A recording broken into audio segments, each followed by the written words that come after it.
Ал енді видеоны бастамас бұрын сіздерге бір керемет каналды ұсынбақшы едім. Бұл каналдан өте керемет видео таба аласыздар.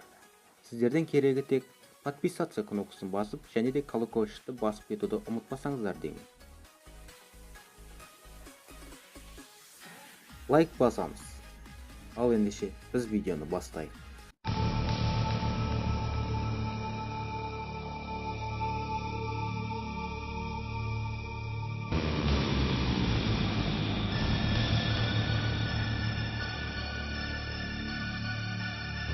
Тоғыз жасымда біздің ұялы телефонға үнемі біреу қоңырау шалып, үндемей тұратын. Қысқасын айтқанда, күнде қоңырау шалатын. Ал тұтқаны көтерген кезде арғы жағында үндемей тұратын. Тек біреудің бір қалыпты тынысы ғана естілетін. Кейінірек ата-аналар маған тұтқаны көтермеуімді сұрады. Тіпті өздері де тұтқаға анда-санда жақындайтын. Жарты жылдан соң әлгі адам қоңырау шалуын тоқтатты. Мен бұл жағдайды ұмытып та кеттім, бірақ жақындары еске алуыма тура келді. Бірнеше апта бұрын үйде ешкім болмаған. Ата-аналарым ауылға кеткен болатын. Теледидар көріп отырғанымда ұялы телефонға қоңырау шалынды. Біздің уақытта өте сирек жағдай. «Алло», дедім мен, тұтқаны көтеріп. Ал тұтқаның арғы жағында біреу тыныс алып үндемей тұрды. «Мен сізді тыңдап тұрмын, айта беріңіз», деп қайталадым. Бірінші мәрте естімей қалған шығар деп. Ал кісі үндемей тұрды. «Сіз кімсіз? Қалжыңдағаныңыз қойыңыз», қаталырақ айттым. Динамиктен пышақпен терезені сызғылап атқандай жағымсыз дауыс шықты. Тұтқаны тастап жібердім. Осы жағдайдан кейін қоңыраулар қайта жалғасты.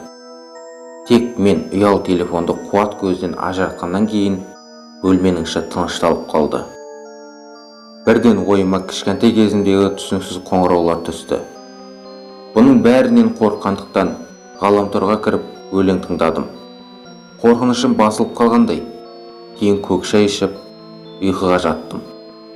Неге екенін білмеймін, түнгі 2-лерде оянып тұрдым.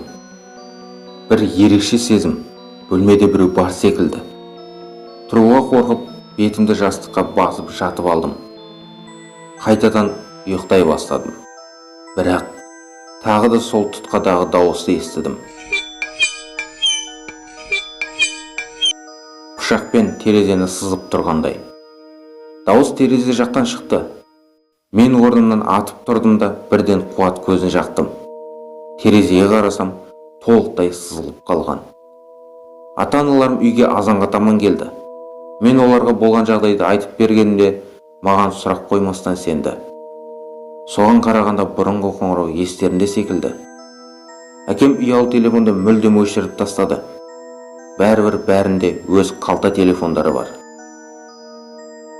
Бірер сағаттардан соң полицейлер келіп терезелерді тексеріп шықты. Содан бұның шынымен де пышақ іздері екендігін дәлелдеді. Бірақ біз 6-шы қабатта тұрамыз.